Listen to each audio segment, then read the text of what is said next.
Ayan, tikman ko muna kung tama yung timpla ng asin niya. Okay. Ilagay ko na yung mga ulo ng isda. Iluluunod ko na.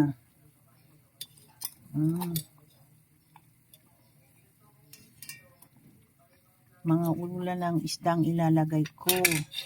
Kasi masyadong marami kung isama ko pa yung mga buntot.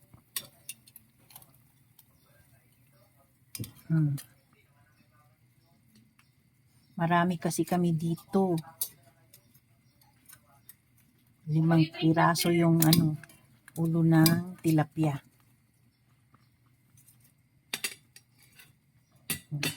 Favorite ni Mama yung ulo ng tilapia.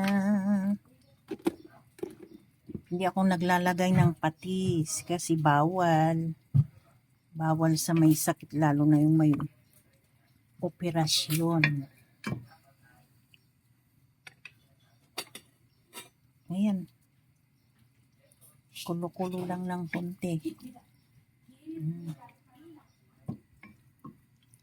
Kulo-kulo ng konti.